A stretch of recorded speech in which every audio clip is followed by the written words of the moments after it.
नमस्कार। Public news में आपका स्वागत है। एक तरफ अब भारत और पाकिस्तान के बीच तनाव चल रहा है, दूसरी तरफ उमर अब्दुल्ला और महबूबा मुफ्ती अपनी राजनीति करने में लगे हैं। दोनों एक दूसरे को पाकिस्तान का सबसे बड़ा समर्थक बता रहे हैं। उमर अब्दुल्ला ने एक्स पर एक पोस्ट में झेलम नदी पर तुलबुल प्रोजेक्ट फिर से शुरू करने की मांग की थी। ये प्रोजेक्ट सिंधु जल संधि के तहत पाकिस्तान की आपत्ति के कारण रुक गया था। अब इसे शुरू किया जा सकता है, लेकिन महबूबा मुफ्ती को ये पसंद नहीं आया और उन्होंने उमर अब्दुल्ला पर पानी के कारण फिर से युद्ध की स्थितियां पैदा करने का आरोप लगा दिया। इसके बाद उमर अब्दुल्ला ने महबूबा मुफ्ती को पाकिस्तान समर्थक बता दिया।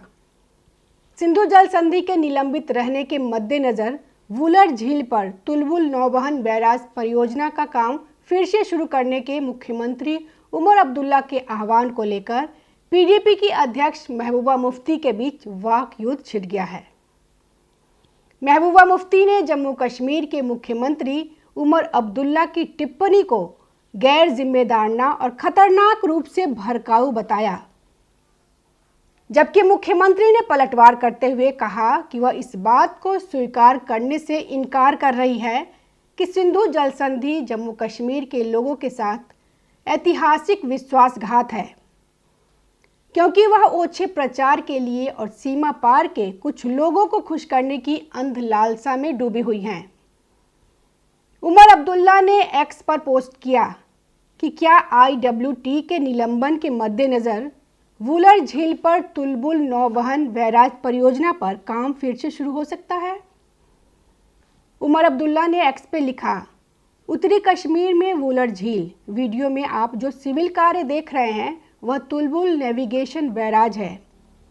इसे 1980 के दशक की शुरुआत में शुरू किया गया था, लेकिन सिंधु जल संधि का हवाला देते हुए पाकिस्तान के दबाव में इसे छोड़ना पड़ा। अब जब सिंधु जल समझौता अस्थायी रूप से निलंबित कर दिया गया है, तो मुझे आश्चर्य है कि क्या हम इस परियोजना को फिर से शुरू कर पाएंगे। इससे हमें नेविगेशन के लिए झेलम का उपयोग करने की परमिशन का लाभ मिलेगा। इससे डाउनस्ट्रीम बिजली परियोजनाओं के बिजली प्रोडक्शन में भी सुधार होगा, खासकर सर्दियों में इसका फायदा मिलेगा। उमर अब्दुल्ला ने कहा कि अगर तुलबुल परियोजना पूरी हो जाती है तो इससे झेलम का इस्तेमाल नौवहन के लिए करने में मदद मिलेगी। उन्होंने कहा कि इससे हमें नौवहन के लिए झेलम का इस्तेमाल करने का लाभ मिलेगा।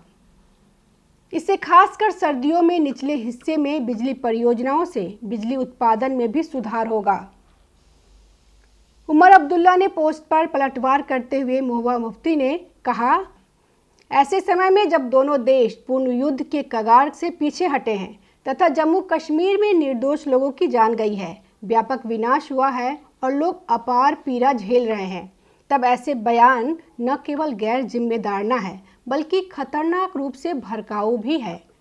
पीडीपी अध्यक्ष ने कहा कि हमारे लोग भी देश के अन्य लोगों की तरह शांति के हकदार हैं। पानी जैसी आवश्यक और जीवनदायी चीज को हथियार बनाना न केवल अमानवीय है बल्कि इससे उस मामले का अंतर्राष्ट्रीयकरण होने का खतरा भी है, जो द्विपक्षीय मामला बना रहना चाहिए। इस पे उमर अब्दुल्ला ने एक्स पे जवाब दिया, दरअसल दुर्भाग्यपूर्ण यह है कि सस्ती लोकप्रियता पाने और सीमा पार बैठे कुछ लोगों को खुश करने की अपनी अंधी लालसा के कारण आप यह मानने से इनकार कर रही हैं कि सिंधु जल संधि जम्मू कश्मीर के लोगों के हितों के साथ सबसे बड़ा ऐतिहासिक विश्वासघात है। मुख्यमंत्री ने कहा कि उन्होंने हमेशा इस संधि का विरोध किया है और आगे भी करते रहेंगे। उन्होंने कहा कि स्पष्ट रूप से एक अनुचित संधि का विरोध करना किसी भी तरह से युद्धोन्माद नहीं है।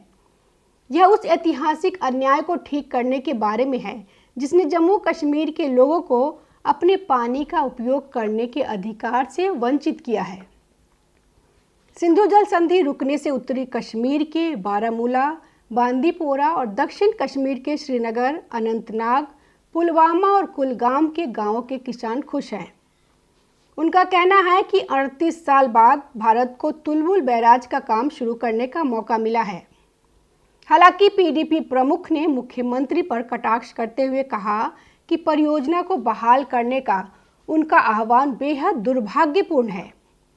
पूर्ववर्ती जम्मू कश्मीर राज्य की मुख्यमंत्री रह चुकी महबूबा ने एक्स पर पोस्ट किया, भारत और पाकिस्तान के बीच चल रहे तनाव के बीच जम्मू कश्मीर के मुख्यमंत्री उमर अब्दुल्ला का तुलबुल नौवहन परियोजना को बहाल करने का आह्वान बेहद दुर्भाग्यपूर्ण है।